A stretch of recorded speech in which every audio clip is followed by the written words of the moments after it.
The sky burns copper over Montana as ash falls like tarnished snow. A man stands alone on his porch, weathered hands clutching a bank notice, the kind that ends family legacies. 3 generations of calluses, sweat, and sacrifice reduced to corporate letterhead. Some fires announce themselves with smoke. Others arrive in business suits, buying water rights upstream. In the distance, flames devour ancient pines that have survived 100 summers. The drought has turned the forest into kindling, waiting for the spark. Nature and commerce, twin horsemen of an apocalypse that's been building for years. They say you can tell everything about a man by what he saves when his world burns down. The cattle, the land, the promise made to a woman 5 years dead. Or perhaps, most telling of all, a stranger trapped in the inferno's path. When the flames finally reach your doorstep, there are only 2 choices: surrender what you love, or stand and fight in the face of impossible odds. Some fires change everything they touch. The morning sky over Pine Ridge hung copper red, an ominous ceiling that filtered sunlight into something alien and threatening. Jack Thornton stood on his porch, coffee mug gripped in a weathered hand, studying that sky with the wariness of a man who'd seen its like before. At 58, the lines etched around his eyes told stories of harsh Montana winters, punishing summer heat, and the kind of bone-deep weariness that came from fighting losing battles year after year. He took a long sip of coffee, grimacing at both its bitterness and the letter he'd left spread open on the kitchen table. Third notice from First Montana Bank. Final warning before foreclosure proceedings. The carefully worded corporate message might as well have been written in neon. Your family legacy ends here. Thornton, 40 years of drought, 40 years of early frosts, 40 years of markets rigged against the small farmer. And now this, a record-breaking dry season threatening what remained of his once thriving cattle operation. Jack had sold off half his herd already, watching them lumber onto transport trucks with a hollowness in his chest that felt like betrayal. His father would have called it surrender. Weather's turning, he muttered to himself, scanning the distant tree line where haze had begun to gather, obscuring the mountains beyond. The drought had transformed Pine Ridge's surrounding forests into perfect kindling, and the lightning storms predicted for the weekend had emergency services on high alert. Jack's phone vibrated in his pocket. His daughter's name appeared on the screen, and despite everything, he smiled. "Hey, Rachel," he answered, voice softening. "Dad, you sound tired." Rachel's concern carried clearly across the connection. 25, and in her 3rd year of medical school, she'd inherited her mother's intuition along with her warm brown eyes. "Just the usual," he deflected. "How's the hospital treating you?" "Brutal hours, but I'm learning a ton." "Dad, I saw the weather report for your area. They're saying critical fire danger." Jack moved back inside, glancing at the bank notice before folding it away. "Nothing we haven't handled before?" "That's not what I'm hearing. The drought's worse than anything in recorded history out there." "Rachel, I've been handling emergencies since before you were born. Remember who taught you to build a fire break?" Her sigh came through clearly. "That was for controlled burns. Dad, not wildfires during the worst drought in 50 years. Jack wanted to reassure her, but the red sky outside made promises difficult. "I'll be careful. Got the emergency bag packed. Truck's always fueled up." "What about the notice from the bank?" Rachel asked quietly. Jack froze. "How did you—" "Mrs. Abernathy's son works there. Small towns. Remember, she called me worried." Jack's jaw tightened. Privacy was another casualty of rural life. "It's nothing I can't handle." "Dad, if you need money—" "Absolutely not," he cut her off. "Your mother and I set aside that money for your education. It's non-negotiable. Mom would want you to keep the ranch." The mention of Sarah created the familiar ache in Jack's chest. 5 years gone to cancer, and sometimes the pain still felt fresh enough to drop him to his knees. "Your mother would want you to become Dr. Rachel Thornton," Jack said firmly. "That was the dream we both had."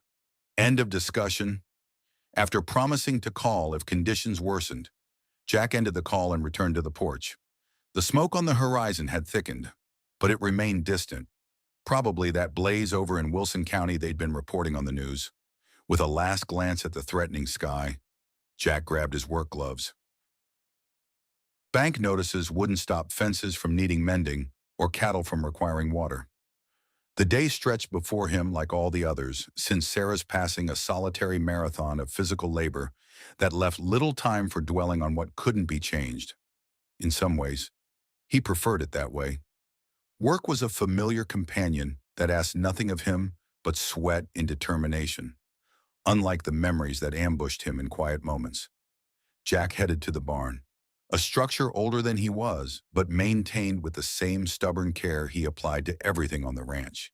Inside tools hung in precise order, each in its designated place. Sarah had teased him about this methodical habit. But organization mattered when resources were limited. You couldn't afford to waste time hunting for what you needed.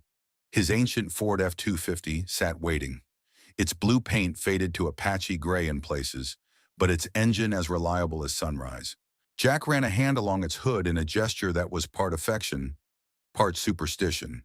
The truck had belonged to his father before him, and like everything else on the Thornton Ranch, it had outlasted its expected lifespan through sheer stubborn maintenance. "Another day, old girl," he murmured, climbing behind the wheel. The ranch spread out before him as he drove 230 acres that had once seemed vast but now felt vulnerable. A shrinking island in a sea of corporate agriculture. To the north, the massive irrigation systems of Horizon Agricultural Corporation's recently acquired properties gleamed in the morning light, a stark contrast to Jack's own cobbled-together water management system. He tried not to look at them as he drove toward his east pasture. No point in feeding the bitterness that had become his unwanted companion these past few years.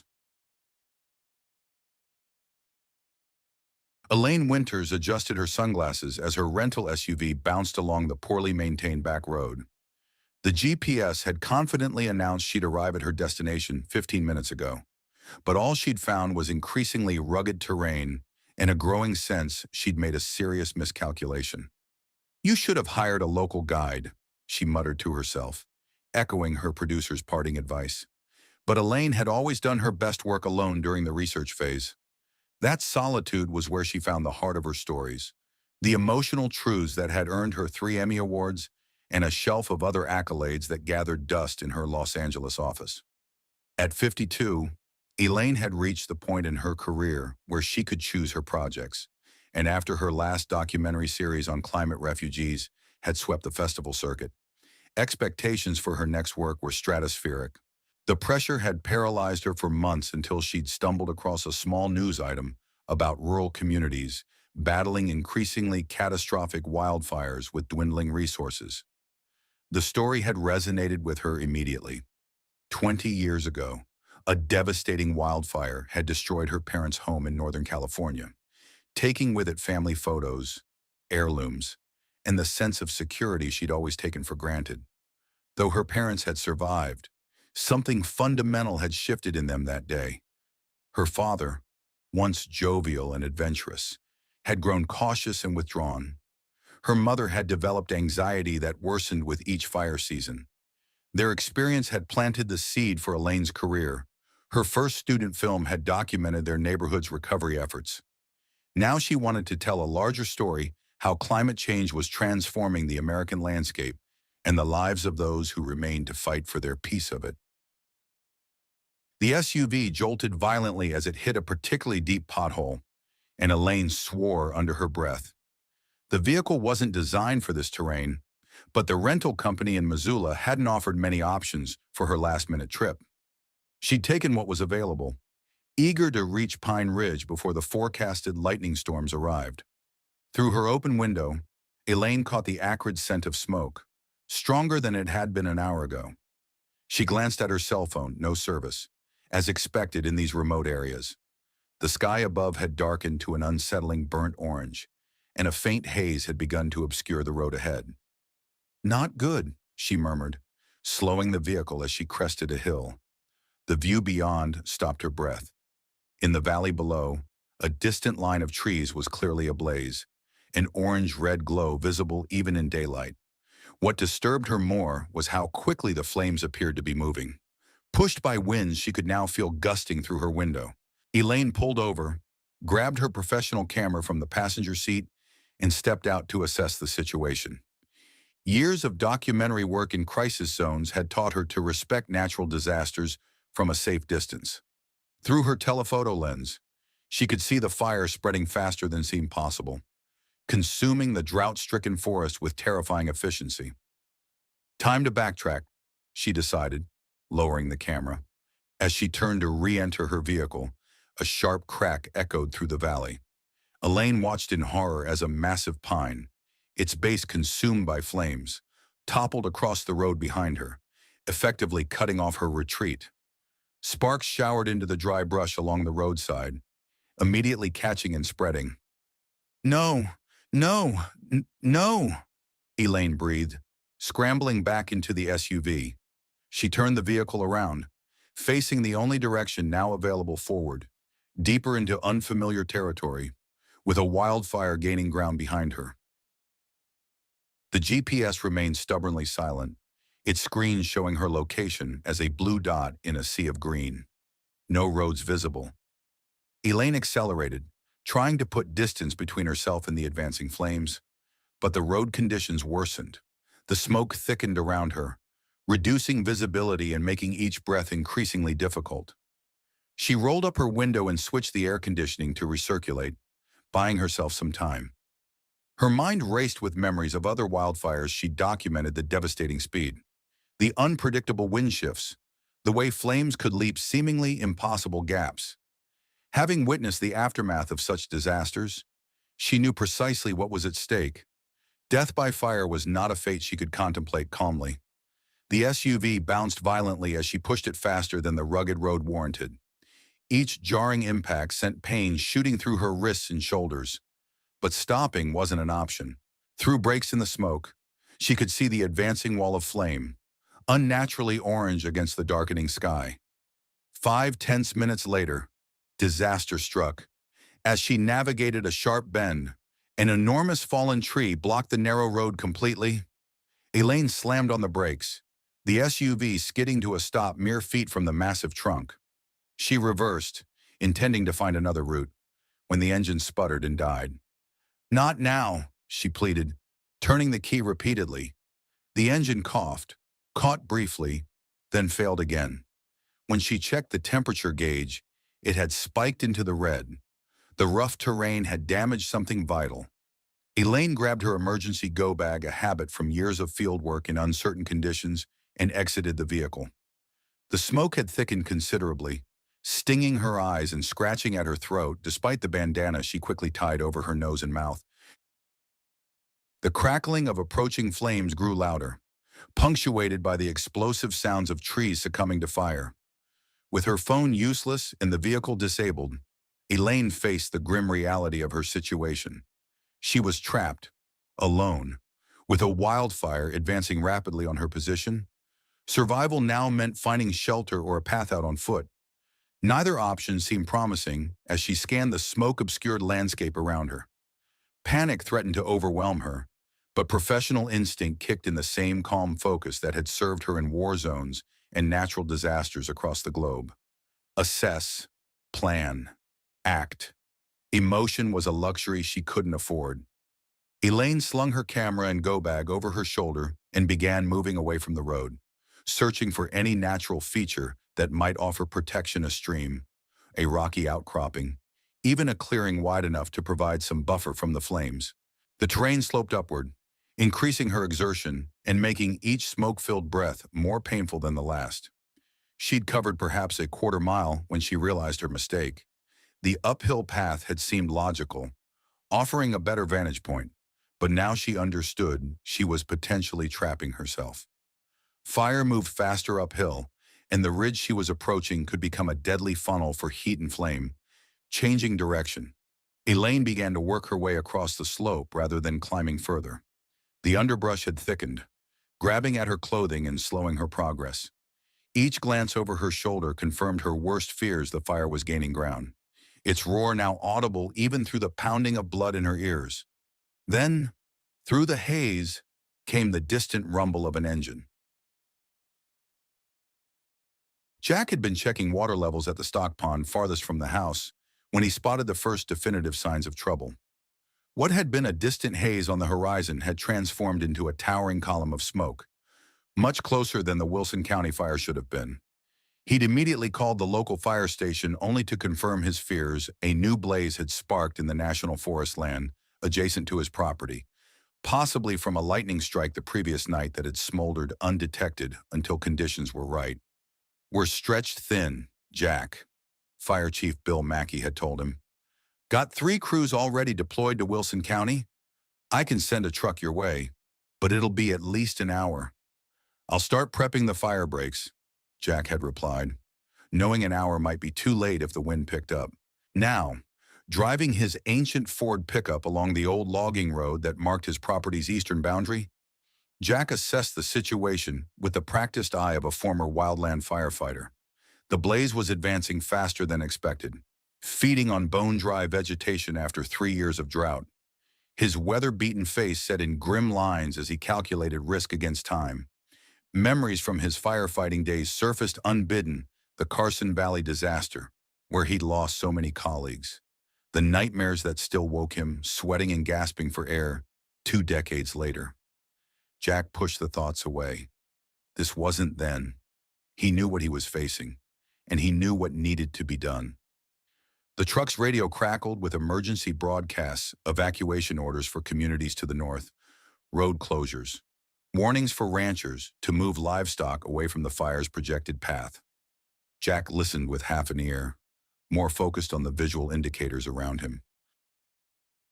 The wind direction, the color and density of the smoke, the behavior of wildlife fleeing ahead of the flames, all told him more than any official report could. He just decided to turn back toward the ranch house when movement caught his eye, a figure emerging from the smoke ahead, waving frantically. Jack accelerated, recognition dawning as he drew closer. Someone was trapped on the logging road, and from the unfamiliar SUV visible through the smoke, it wasn't a local. Jack pulled up alongside the woman, taking in her soot-smeared face and the professional camera hanging around her neck. City folk, his mind categorized immediately, noting her expensive hiking boots and the quality of her outdoor gear. "Get in!" he shouted above the roar of approaching fire, pushing open the passenger door. "This whole area is about to be overrun." Elaine didn't hesitate, throwing her bag into the truck bed and climbing in beside him. "My car broke down," she explained breathlessly. "I tried to outrun the fire, but—" "Logging road's no place for a vehicle like that," Jack interrupted, executing a rapid 3-point turn. "You're lucky I was checking the boundary line." As if to emphasize his point, a massive pine crashed across the road where her SUV sat, showering the vehicle with burning debris. Elaine flinched at the near miss as Jack accelerated away from the fallen tree. "I'm Elaine," she offered. One hand braced against the dashboard as the truck bounced over the rugged terrain. "Elaine Winters. Thank you for stopping." "Jack Thornton," he replied curtly, focus fixed on navigating the increasingly smoke-obscured road. "Ranch is about 3 miles west. Should be safe there if we make it before this thing jumps the fire break." If Elaine questioned, anxiety edging her voice, Jack's expression remained impassive. "Winds shifting, not in our favor." As if on cue, a powerful gust sent embers sailing overhead, igniting the canopy of trees to their right. Jack swore under his breath and veered left onto an even narrower track, the truck's suspension groaning in protest. "Shortcut," he explained tersely. "Might buy us some time." Elaine gripped the dashboard tighter as they plunged deeper into the forest, the smoke growing so thick she could barely see the trees flashing past on either side. Jack drove with the confidence of someone who knew every inch of this land, navigating by instinct when visibility failed. The truck's headlights cut weak paths through the thickening smoke, their beams reflecting back like they were driving through dense fog. The air inside the cab grew hotter despite the air conditioning running at maximum, and the smell of smoke penetrated every breath despite the closed windows.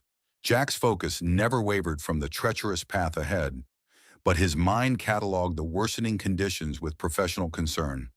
The fire was behaving erratically, driven by gusty winds and feeding on tinder-dry vegetation. If they couldn't reach the relative safety of the cleared land around his ranch house soon, they'd be in serious trouble. A loud crack overhead gave them only seconds of warning before a burning branch crashed onto the truck's hood, sending sparks across the windshield. Jack swerved instinctively, the truck's rear end fishtailing on the loose soil before he regained control. "We need to move faster," he muttered, more to himself than to Elaine. "The forest is burning all around us," she countered, panic rising in her voice. "Trust me, I've seen worse," Jack replied, downshifting as they approached a steep incline. The old truck's engine roared as he pushed it harder than it was meant to go, the speedometer climbing despite the treacherous conditions. Elaine's hands clenched the seat beneath her, knuckles white with tension. Her filmmaker's instinct to document warred with the primal fear of their situation. In her decades-long career, she'd faced danger before war zones, hurricanes, even a tsunami, but always with some measure of control, some distance between herself and the immediate threat. This was different. This was visceral, immediate peril with no guarantee of escape. "The highway," she managed to ask between shallow breaths. "How far?" Jack shook his head, never taking his eyes from the road. "Highway's east. Fire's between us and it. Ranch is our best bet, cleared land. Fire breaks. Concrete structures." They crested the hill to confront a horrifying sight, and the valley below had become a sea of flames, cutting off their path forward. Jack slammed on the brakes, the truck sliding to a halt at the edge of what had become a fire tornado swirling through the drought-stricken trees. "We can't go this way," Elaine stated the obvious, her documentary filmmaker's eye automatically assessing the apocalyptic scene even as fear knotted her stomach. The fire tornado twisted with hypnotic, terrible beauty, drawing burning debris into its vortex and hurling it hundreds of feet into the air. The heat radiating from it was palpable even through the truck's windshield. Elaine had filmed the aftermath of such phenomena, but had never witnessed one in person. The awesome, destructive power left her momentarily speechless. Jack scanned their surroundings, calculating options with the focus of someone accustomed to life or death decisions. "There's an old fire service road about half a mile back. It'll take us down to the creek bed. If we can reach the water—" He didn't finish the thought, already reversing the truck with practiced precision. Elaine held her breath as the vehicle's tires came within inches of the eroding hillside edge, certain they would plummet down the slope at any moment. Jack, however, executed the maneuver flawlessly, getting them turned around and headed back down the hill. "How do you know these roads so well?" Elaine asked, partly to distract herself from their dire situation. "Used to be a hotshot crew leader," Jack answered, his attention never leaving the road. "Fought fires all over the western states for 15 years before taking over my dad's ranch." This explained his calm in the face of the inferno surrounding them. Elaine felt marginally reassured if anyone could navigate them out of this disaster. It would be someone with Jack's experience. "Were you with Forestry Service or—" "Smoke jumpers first," Jack cut in, braking hard to avoid a burning branch that crashed down before them. "Then hotshot crew. Then went private with a contract outfit that specialized in the worst blazes." His tone discouraged further questions, focused entirely on the immediate challenge of survival. The reassurance was short-lived. As they approached the turnoff for the fire service road, a wall of flames erupted directly in their path. Jack braked hard, throwing his arm instinctively across Elaine's chest to prevent her from hitting the dashboard. "We're cut off," he stated grimly, studying the advancing fire with the analytical eye of a veteran. "No way through there now." Elaine stared at the hypnotic dance of the flames, momentarily transfixed by their terrible beauty, exactly the kind of footage that would make her documentary compelling. The professional part of her brain noted lighting conditions and framing even as survival instincts screamed for escape. "What's our alternative?" she managed to ask, snapping herself back to the immediate danger. Jack put the truck in reverse again. "One more option. Hold on." He backed up until finding a narrow gap between trees. then surprised Elaine by accelerating directly into the forest where no road existed. The truck bounced violently over exposed roots and rocks, branches scraping along its sides with a sound like fingernails on chalkboard. "Are you insane?" Elaine shouted, clinging to whatever handholds she could find. "Creek's about quarter-mile this direction," Jack explained, gritting his teeth as the truck lurched over a fallen log. "No trail, but the ground's mostly clear." "Mostly?" she echoed incredulously as they narrowly missed a massive pine trunk. The truck's heavy-duty suspension, designed for rugged ranch work, was being tested beyond its limits. Each impact jarred Elaine's teeth and sent pain shooting through her spine. Jack handled the vehicle with the desperate skill of someone who knew failure meant death, anticipating obstacles and adjusting their course with split-second decisions. The smoke had grown so thick that Jack was navigating almost blindly, relying on memory and instinct. Elaine covered her mouth and nose with her bandana, struggling to breathe in the suffocating air.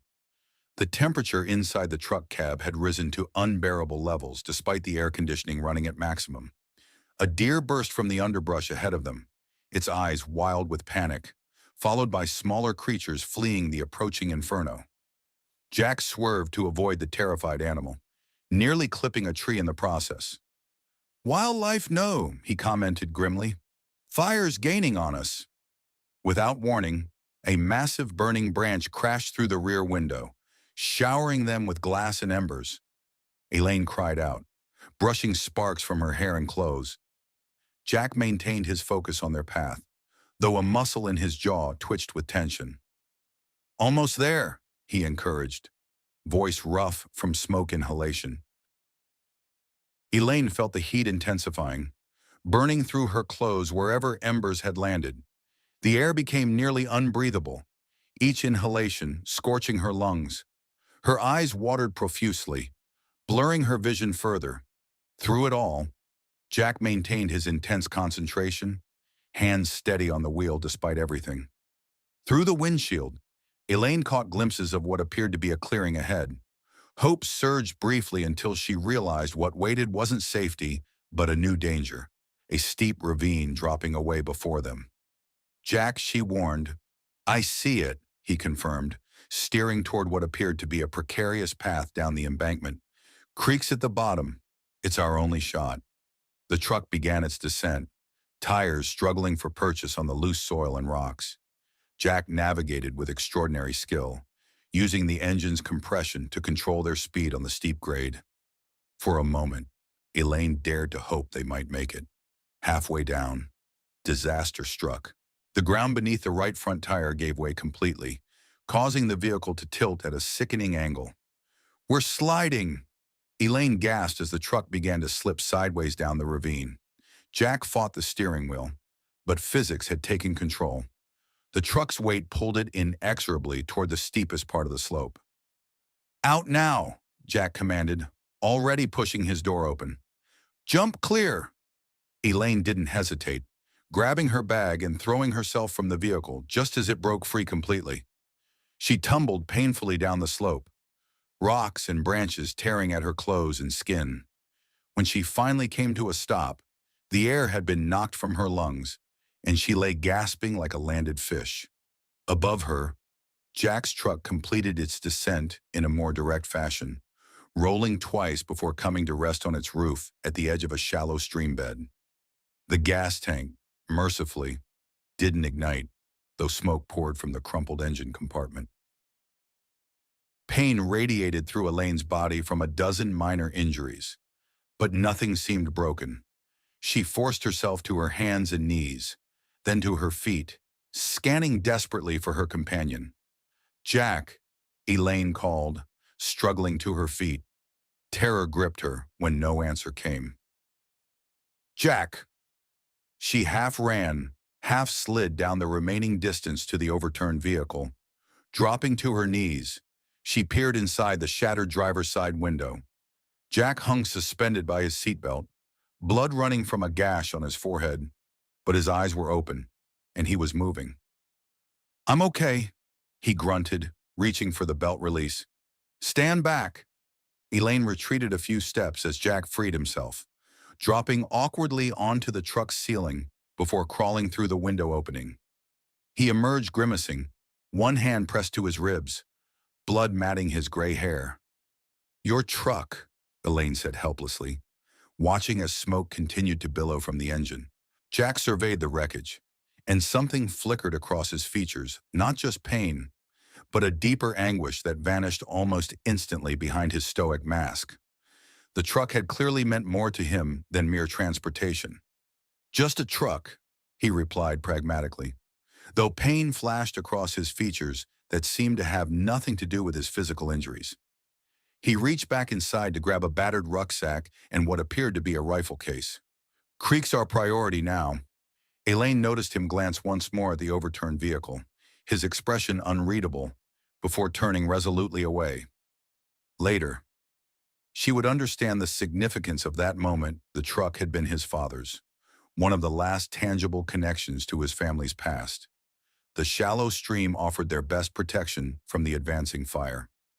Jack led them downstream, away from the wrecked truck, moving with purpose despite his obvious injuries. Elaine followed, wincing at her own collection of cuts and bruises from the tumble down the ravine. "The water's so low," she observed worriedly, noting that what should have been a flowing creek was reduced to a series of stagnant pools barely ankle deep. "Drought," Jack confirmed grimly. "Still wet enough to keep us alive if we're lucky. Fire will jump the creek, but we might find a pocket where we can ride it out." They sloshed through tepid water for several minutes before Jack stopped at a section where the ravine widened into a small clearing. A massive fallen tree created a natural barrier on one side, while a rock formation offered some shelter on the other. The creek pooled slightly deeper here, perhaps calf-high at the center. "This is it," Jack decided, dropping his gear on a sandy patch. "Best we're going to find." Elaine glanced up at the rim of the ravine, where the fire had already arrived, consuming trees at a terrifying rate. Smoke billowed overhead, turning day to apocalyptic twilight. Will it be enough? The roar of the approaching fire had become deafening, drowning out all other sounds of the forest. The air temperature rose noticeably with each passing minute, and breathing became increasingly difficult despite their relatively protected position. Instead of answering directly, Jack opened his rucksack and extracted what appeared to be an emergency fire shelter, the last resort protection used by wildland firefighters when escape was impossible. He handed it to Elaine. "You know how to deploy one of these?" he asked. She shook her head. "It's simple. When I give the word, unzip it completely, shake it open, and lie face down with it covering you completely. Keep your face pressed to the ground, no matter what happens. Do not look up or expose any part of your body until I tell you it's safe." "What about you?" Elaine asked, noticing he'd only given her one shelter. Jack reached back into the bag and extracted a second shelter, older and more worn than hers. "Always keep one in my emergency kit. Habit from the old days."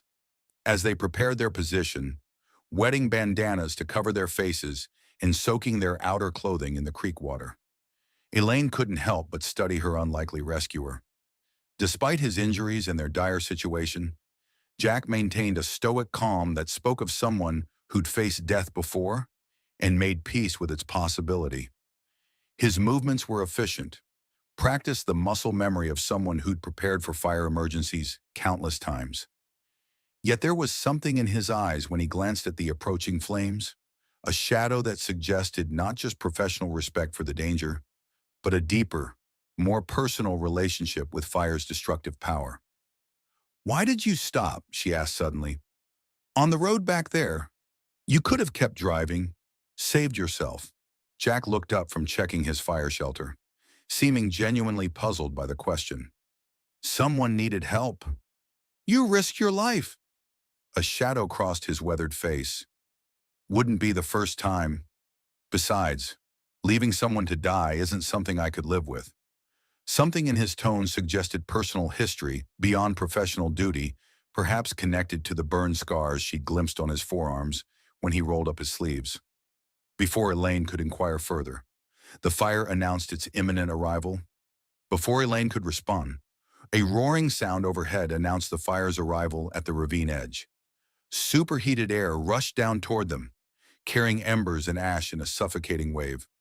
"Now," Jack commanded, already deploying his own shelter. "Get down and stay down." Elaine followed his instructions, fumbling slightly with the unfamiliar equipment before managing to cover herself completely with the reflective material. Through the thin shelter, the world transformed into hellish orange light and unbearable heat. The roar of the approaching fire became deafening, like a freight train bearing down on their position. Lying face down in the damp creek bed, Elaine felt terror unlike anything she'd experienced in decades of documentary filmmaking in crisis zones. This was primal, beyond rational thought, the fear of burning alive that lived in humanity's collective nightmare. The shelter, essentially a large foil blanket designed to reflect radiant heat, felt impossibly fragile against the inferno raging overhead. Elaine pressed herself into the damp sand, trying to make herself as small as possible, fighting the instinct to flee that screamed through every nerve in her body. "Stay calm," Jack's voice came from nearby, somehow audible despite the inferno's roar. "Breathe slowly. It'll pass over us."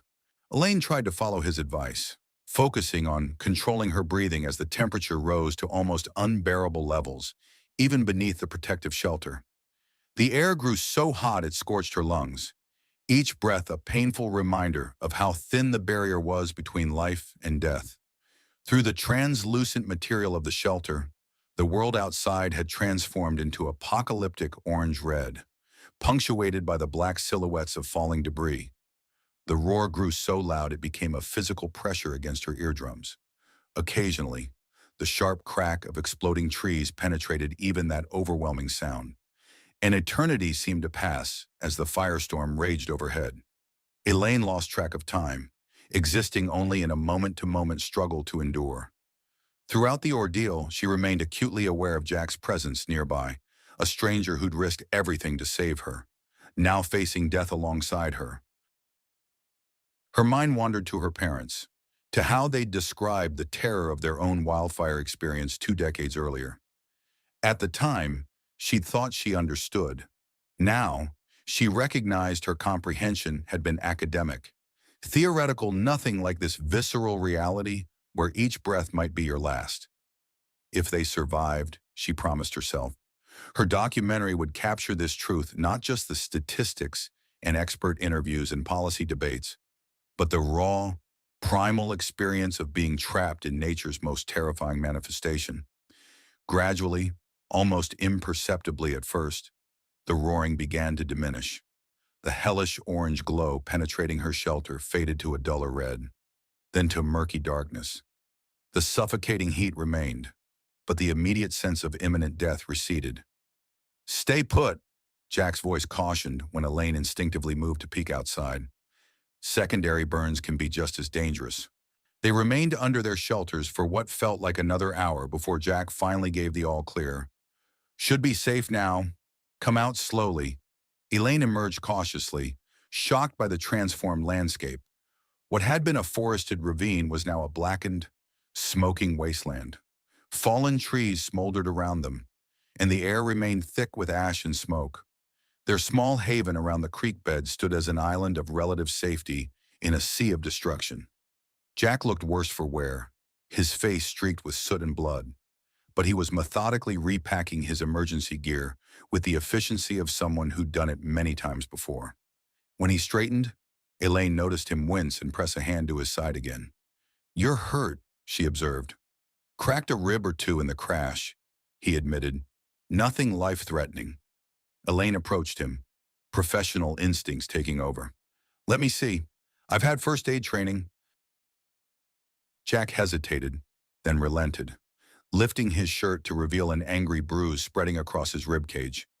As he did so, Elaine noticed something else extensive scarring across his torso, the kind that could only come from severe burns long since healed. The scarring covered much of his left side, disappearing around his back, evidence of an injury far more severe than he'd let on.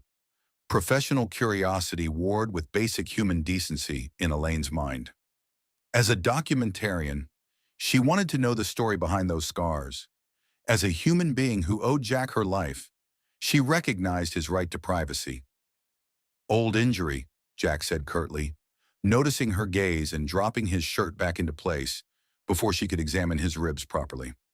"We need to move. Fire's passed over us, but there's no guarantee it won't circle back if the wind shifts." "Where can we go?" Elaine asked, surveying the smoking ruins surrounding them. "Your truck is destroyed. Ranch is about 2 miles west," Jack replied, shouldering his pack. "Creek leads right to it. It's our best option." "Will your property be safe?" "The main house is surrounded by fire breaks and cleared land. Standard precaution out here." His tone didn't invite further questions. They set off along the creek bed, picking their way through smoking debris and fallen trees. The going was slow, both of them nursing injuries from their ordeal. Elaine found herself studying Jack as they walked the careful way he moved despite obvious pain, the alertness with which he scanned their surroundings, the quiet competence in every decision. He was unlike anyone she'd encountered in her documentary subjects before, a man of few words but decisive action. His gray hair and weathered face spoke of a life lived outdoors, under harsh conditions. The lines around his eyes suggested he'd once smiled easily, though he showed little evidence of that now. There was a gravity to him, a weight that hinted at experiences beyond Elaine's understanding. As a filmmaker, she recognized a compelling subject when she met one. "Those scars," she ventured after they'd walked in silence for nearly half an hour. "They're burn scars, aren't they?" Jack's stride didn't falter, but his jaw tightened visibly. "Yeah, firefighting." He nodded once, eyes remaining fixed on the path ahead. "Carson Valley Blaze, '03. Got caught when the wind shifted. Fire shelter failed." Elaine felt a chill despite the lingering heat around them. Fire shelters like the ones they just used were last resort protection, not guarantees of survival. For one to fail meant, "You're lucky to be alive," she said softly. Jack's expression remained unreadable. 17 other guys in my crew weren't so lucky." The weight of those words hung between them as they continued their trek through the scorched landscape. Elaine had interviewed enough survivors of trauma to recognize the burden of guilt Jack carried, the special hell reserved for those who lived when others didn't. "Is that why you left firefighting?" she asked after another stretch of silence. Jack navigated around a still smoldering log before answering. "Spent 2 years in burn units and rehab. By the time I was cleared for duty, my father's health was failing. Came back to help with the ranch. Never left." His matter-of-fact delivery couldn't disguise the significance of the choice. Elaine sensed there was more to the story, perhaps a reluctance to face fire again after such trauma, or a sense of obligation to family legacy. Whatever the reason, Jack Thornton had exchanged one demanding life for another, trading the adrenaline of disaster response for the steady, grinding challenge of maintaining a family ranch against increasing odds. After another hour of difficult hiking, the ravine began to widen, the blackened forest gradually giving way to more open terrain. Ahead, Elaine could make out fenced fields and, in the distance, what appeared to be ranch buildings. "Your property?" she asked. Jack nodded, visibly relieved to see his home still standing. "Looks like the fire breaks held. Main blaze passed north of the house." As they approached the ranch, Elaine took in the modest but well-maintained single-story home, a large barn, and various outbuildings. A windmill turned lazily beside what appeared to be a stock pond, though its water level was alarmingly low. The entire property spoke of care, taken despite limited resources. Patches on the barn roof, mended fences, machinery that had clearly been repaired many times rather than replaced. It wasn't what Elaine had expected. In her experience, ranches in this region were either corporate operations with state-of-the-art equipment or romanticized hobby ranches owned by wealthy urbanites seeking a taste of Western lifestyle. Jack's place was neither. It was a working ranch maintained by someone who lived and breathed its daily reality, who knew every fence post and water line intimately. A border collie came bounding toward them, barking enthusiastically before skidding to a halt, confused by their smoke-blackened appearance and unfamiliar scent. "It's okay, Max," Jack reassured the dog, who approached cautiously to sniff his master before accepting that this sooty stranger was indeed his owner. The dog's enthusiastic greeting transformed Jack momentarily. His stern expression softened, and his hand gently ruffled the animal's fur with genuine affection. It was the first unguarded moment Elaine had witnessed, a glimpse of the man beneath the stoic exterior. "He didn't evacuate with you?" Elaine asked, concerned. "Wasn't time to evacuate anything," Jack replied. "When I spotted the fire, I went to check the boundaries. Found you instead." The implication wasn't lost on Elaine. Jack had abandoned his evacuation plans to save her, potentially risking his home and livelihood in the process. The weight of that sacrifice settled uncomfortably on her shoulders as they approached the house. The interior of Jack's home reflected the man himself: practical, unpretentious, and resilient. Wood floors had been worn smooth by generations of boots. The furniture was sturdy and functional rather than decorative. What caught Elaine's attention, however, were the photographs covering one wall of the living room: Jack in firefighter gear with his crew, Jack in military uniform, Jack with a beautiful dark-haired woman and a young girl who shared her features. In one photo, a younger Jack stood proudly beside his father in front of the very truck they just lost in the ravine. Father and son shared the same weather-beaten features and steady gaze, though the elder Thornton's face bore the additional lines of another generation's struggles with this demanding land. "Bathroom's down the hall," Jack directed, setting down his gear. "You can clean up. I'll find you some clothes that might fit. Those are ruined." Elaine glanced down at her once expensive outdoor wear, now torn, smoke-damaged, and stained beyond salvation. "Thank you." In the simple bathroom, Elaine confronted her reflection with a shock. Soot blackened her face except for clean tracks where sweat or tears had cut through the grime. Her short, silver-streaked hair was singed at the ends, and an angry scrape ran along her jawline. She looked like one of the disaster victims she'd filmed countless times as shell-shocked survivors in the aftermath of catastrophe. The woman staring back at her bore little resemblance to the polished media professional who'd left Los Angeles 4 days earlier. That woman had observed disaster. This one had lived it. The experience had stripped away the professional distance she typically maintained between herself and her subjects. For better or worse, she was now part of the story she'd come to document.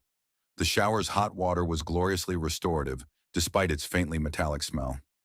Elaine scrubbed away ash and dried blood, watching the water run black, then gray, then finally clear. By the time she emerged, wrapped in a towel, she felt human again, though every muscle protested from the day's ordeal. True to his word, Jack had left a stack of clothing outside the bathroom door, a flannel shirt that had clearly belonged to a woman, jeans with a belt to cinch the larger waistband, and thick socks. Everything was clean, though well worn. Elaine dressed gratefully, then followed the sound of movement to the kitchen. Jack had also showered and changed, his gray hair still damp, a white bandage covering the gash on his forehead. He moved stiffly as he filled a kettle at the sink, the cracked ribs clearly paining him. "Let me help," Elaine offered, stepping forward. Jack's instinct to refuse assistance was visible in his expression, but practicality won out. He nodded toward a cabinet. "Coffee's in there. Mugs to the right." They worked in companionable silence, the routine task of making coffee creating a moment of normalcy in a day of extremes. Jack moved with the careful precision of someone managing pain, but he refused to acknowledge his injuries or accept further help. Pride or stoicism. Elaine couldn't yet tell which dominated his character. The kitchen, like the rest of the house, spoke of practical functionality rather than style. The appliances were dated but well-maintained, the countertops worn but scrubbed clean. A calendar on the wall was marked with notations about cattle rotations, feed deliveries, and maintenance schedules, the rhythmic heartbeat of ranch life. When they finally sat at the kitchen table, steaming mugs before them, the reality of their situation seemed to settle around them like the ash outside. "Thank you," Elaine said simply, "for saving my life." Jack acknowledged her words with a slight nod, his gaze fixed on some middle distance. Phone lines are down, and cell service is spotty at best during normal times. Radio says the fires jumped the highway to the west. We're effectively cut off until they get it contained. So I'm stranded here, Elaine concluded. For a day or two at least, Jack confirmed. Spare bedrooms made up. It's not fancy, but it's clean. Elaine studied him over the rim of her coffee mug. You don't seem bothered by having an unexpected house guest during an emergency. Something that might have been amusement flickered briefly in Jack's eyes. Not my first rodeo, Ms. Winters, living out here. You learn to adapt. Elaine, please, she corrected. And you've had strangers you rescued from wildfires stay with you before. No, Jack admitted. But I've had stranded travelers, lost hikers, and once a family of 4 whose RV broke down during a blizzard. Pine Ridge isn't exactly on the main tourist route. People who end up here usually need help of some kind. And you always provide it, Elaine observed. Not really a question. Jack shrugged as if the answer were obvious. That's how it works out here. Today me, tomorrow you. The simple philosophy struck Elaine as profound in its practicality.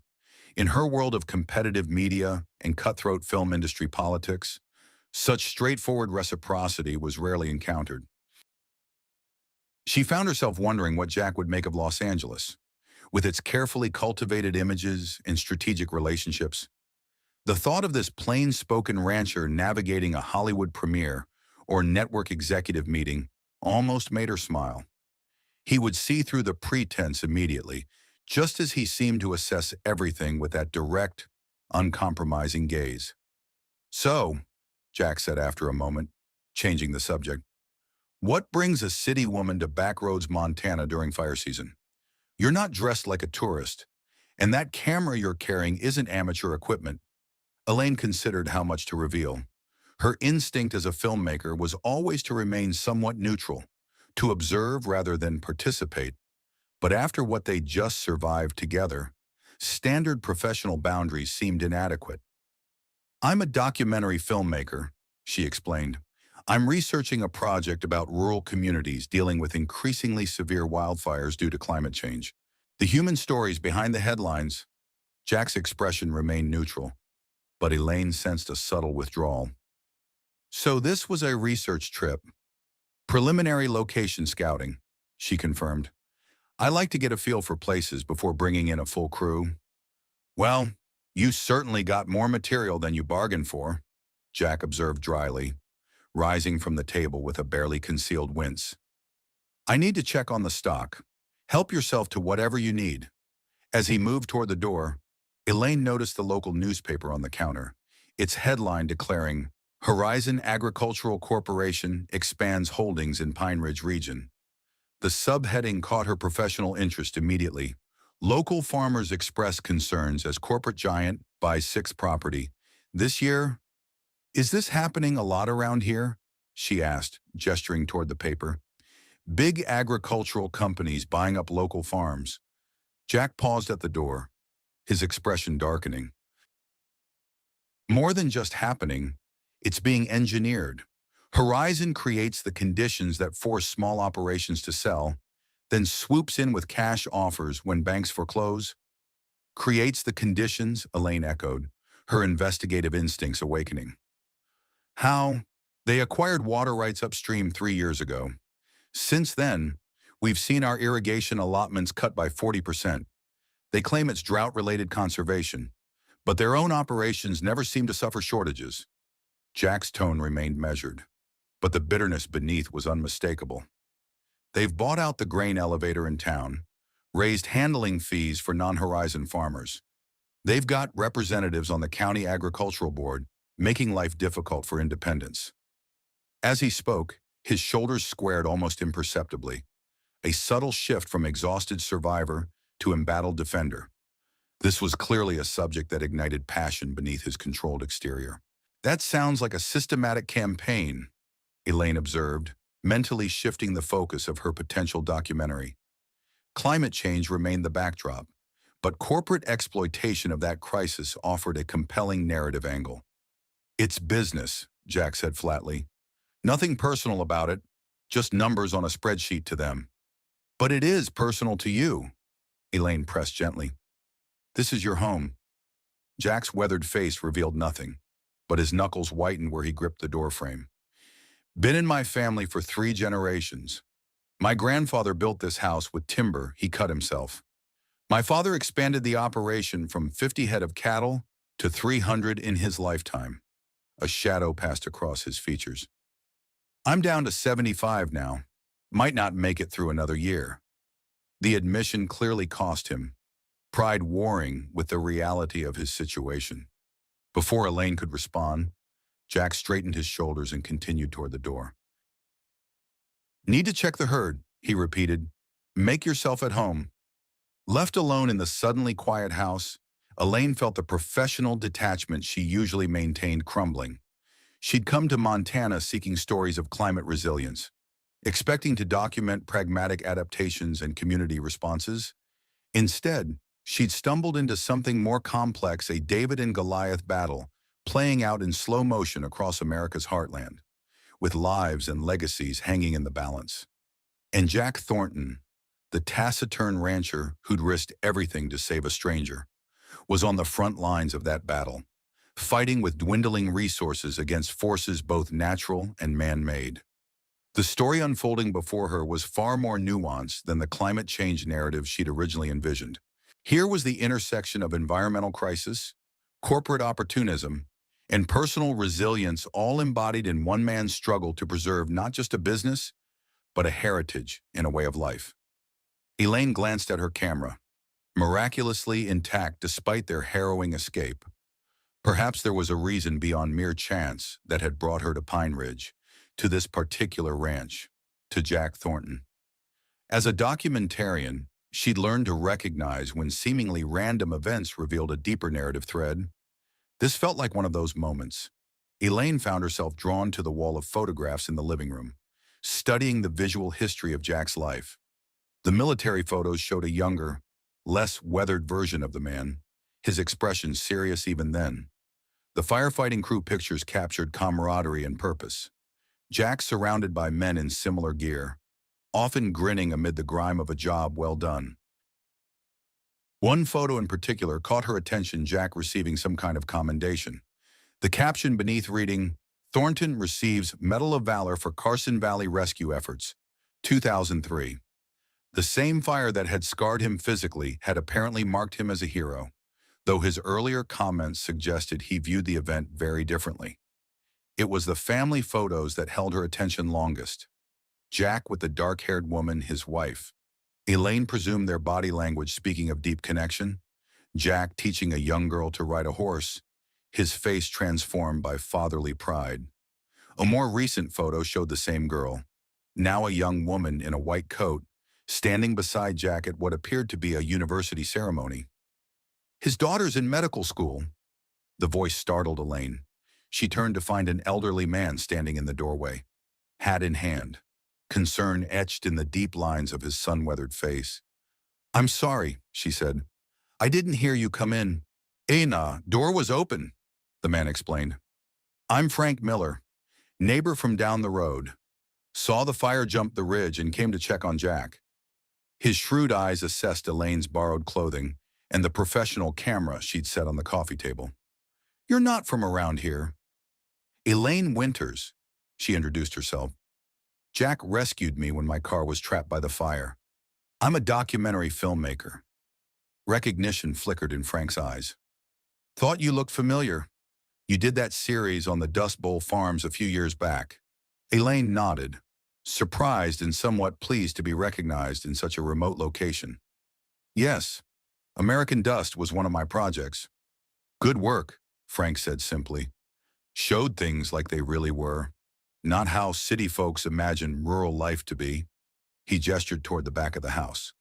"Jack out with the cattle." "Yes, he went to check on them after the fire." Frank nodded as if this were exactly what he'd expected. "That's Jack." House could be burning down around him, and he'd make sure the animals were safe first. He hesitated, then added, "Sarah was the same way. His wife, she was a veterinarian, Passed 5 years ago. Cancer. I'm sorry to hear that, Elaine said sincerely, the information adding context to the sadness she'd sensed beneath Jack's stoic exterior. Toughest thing I ever saw, Frank continued, moving further into the room. Jack nursing her through those last months while keeping the ranch going. Never complained once. Sarah made him promise to keep the place running, to make sure Rachel could finish her education. His gaze drifted to the photographs. That girl's the spitting image of her mother. Smart as a whip, too. Frank moved to the window, gazing out at the smoke-hazed landscape. Jack's had a rough go since then. Sarah was the optimist of the pair. She'd find the silver lining in a tornado. Without her, he shook his head. And now this business with Horizon pushing everyone to sell? He mentioned they've been acquiring local properties. Elaine probed gently. Frank turned back to her, eyes narrowing slightly. That for your documentary, I haven't decided what my documentary will focus on yet, Elaine answered truthfully. I came to research wildfire impacts, but I'm learning there's a more complex story here. The old man studied her for a long moment, seemingly weighing her sincerity. Jack won't talk about it much, but he's 3 months behind on his loan payments. Banks owned by the same investment group that backs Horizon. Convenient timing, wouldn't you say? Frank's implication was clear. The corporate takeover of local agriculture wasn't just aggressive business. It bordered on predatory practice. The filmmaker in Elaine immediately recognized the narrative potential, while the human being responded to the injustice of the situation. How many local ranchers and farmers have sold to Horizon? She asked. 8 in the past year, Frank replied grimly. Most were families that had worked this land for generations. The Miller place, that's us, and the Thornton Ranch are the last significant holdouts in this valley. What makes your properties different? Why haven't you sold? Frank's weathered face creased in a humorless smile. Stubbornness, mostly, and in Jack's case, a promise to Sarah. She loved this land almost more than he does.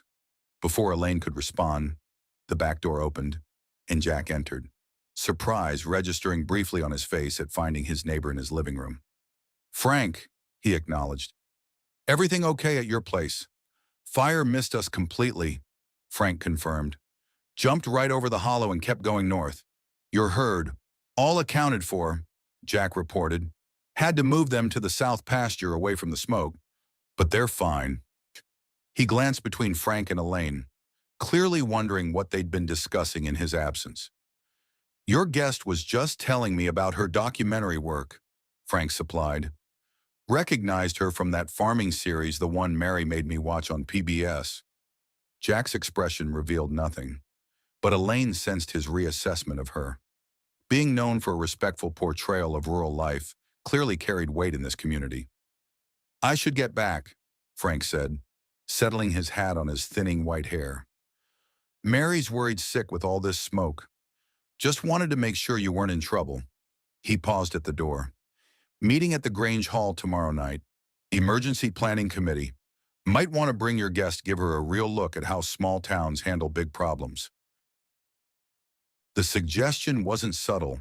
Frank clearly saw potential value in having a documentary filmmaker witness the community's response to both the immediate fire crisis and the longer-term threat posed by corporate takeover.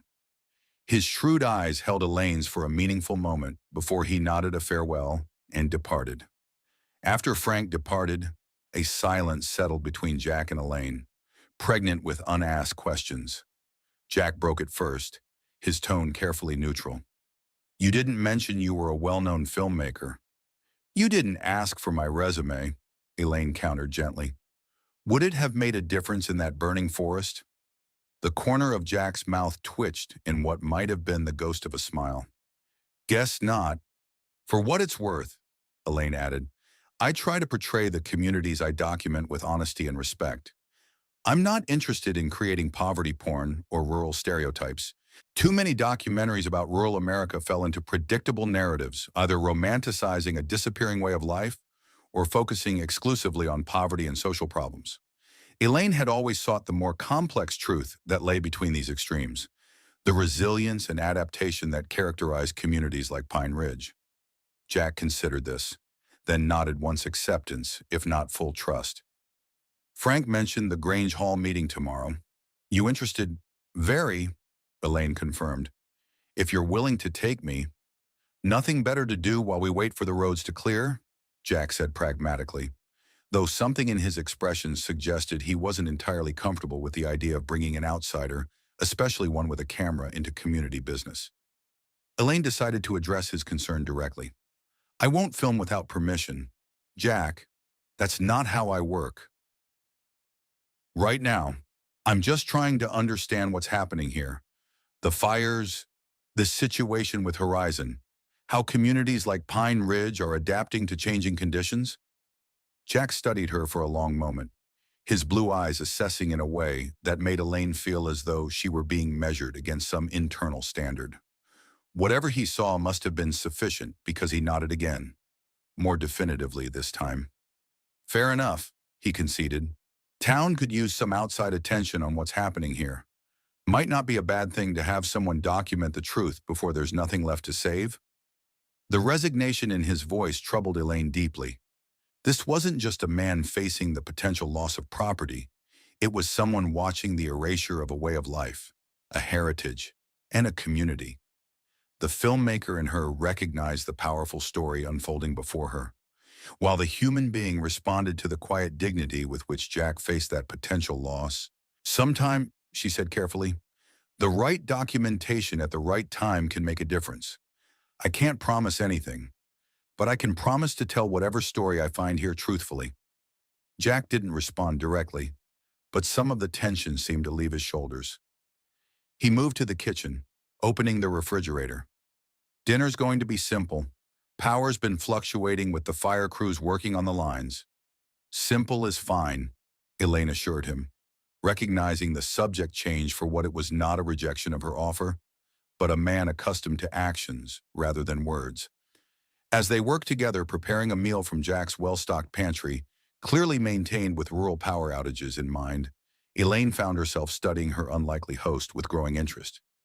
Here was a man who embodied resilience in its purest form, facing disasters both natural and man-made with the same quiet determination. His story, and that of his community, deserved telling regardless of what direction her documentary ultimately took. Through the kitchen window, the smoke-tinged sunset painted the landscape in surreal hues of orange and purple. In the distance, the glow of the wildfire remained visible, a reminder that the danger hadn't passed completely. Jack glanced occasionally in that direction, his expression unreadable, but his awareness constant. Elaine wondered what it must be like to live with that vigilance, to know that your livelihood and legacy could be destroyed by a shift in the wind or a corporate boardroom decision. Such precarity would break many people. Yet Jack continued his methodical food preparation, discussing practical matters like water conservation and fire preparation with the matter-of-factness of someone who'd long ago accepted uncertainty as life's only constant. Have you always wanted to be a rancher? Elaine asked as they sat down to a simple but hearty meal of venison stew that Jack had defrosted from his freezer. The question seemed to surprise him. Never thought much about wanting or not wanting. It's just what we do. Thorntons have worked this land since my grandfather homesteaded it in 1948. But you were in the military, and then firefighting, Elaine pointed out. You chose other paths first. Jack considered this while chewing thoughtfully. Dad encouraged us to see something of the world before settling here. Said a man should choose the ranch, not just inherit it by default. A ghost of a smile touched his lips. Course, he assumed we'd all come back eventually. Thornton blood runs with sawdust and cattle manure. He used to say, we, Elaine inquired. You have siblings. Had a brother, Jack replied, his expression closing slightly. Michael, Air Force pilot, killed in Afghanistan in '08. I'm sorry, Elaine said sincerely, recognizing another layer of loss in Jack's life. Jack acknowledged her sympathy with a slight nod, then continued. Mike was the one who was supposed to take over the ranch eventually. He had the real knack for it, could look at a piece of land and tell you exactly what it needed. Could doctor a sick calf better than most vets. His voice remained even, But Elaine detected the subtle shift in tense, the present tense admiration for his brother's talents, contrasted with the past tense reality of his death. So when he died, I came home, Jack confirmed simply. Dad was getting older, needed the help. By then, I'd had enough of watching things burn. His hand unconsciously touched his side where the burn scars lay hidden beneath his shirt. Elaine wanted to ask about the Carson Valley fire, about the Medal of Valor photograph, about the 17 colleagues who hadn't survived, but she recognized the boundaries Jack had established in their conversation. Some stories needed time and trust before they could be shared. And Rachel, she asked instead, gesturing toward the photographs, your daughter always wanted to be a doctor. This topic visibly lightened Jack's demeanor. From the time she was 8, Sarah, my wife, was a vet, and Rachel would help out sometimes with the smaller animals. Had a natural touch. We figured she'd follow her mother's path, but she decided humans needed her more. Pride softened the lines around his eyes. She's in her 3rd year at the University of Washington, top of her class.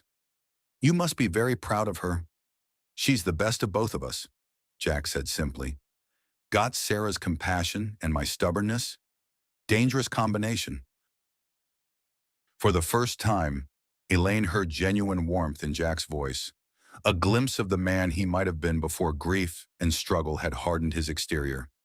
It confirmed her earlier impression beneath the stoic surface lay deeper currents of feeling, carefully controlled but powerful nonetheless. The evening deepened around the isolated ranch house, the orange glow of distant flames visible through the windows as a reminder of the precarious boundary between safety and destruction. Inside, 2 strangers brought together by catastrophe shared a simple meal, unaware that their chance encounter would ultimately change not just their own lives, but the fate of an entire community fighting for its survival against forces that seemed as unstoppable as the wildfire still raging beyond the horizon. As Elaine helped clear the dishes after dinner, the day's events finally caught up with her. Exhaustion hit like a physical weight, making her movements clumsy and her thoughts sluggish. Jack noticed immediately. Spare bedrooms ready. First door on the left down the hall. Bathrooms stocked with whatever you might need.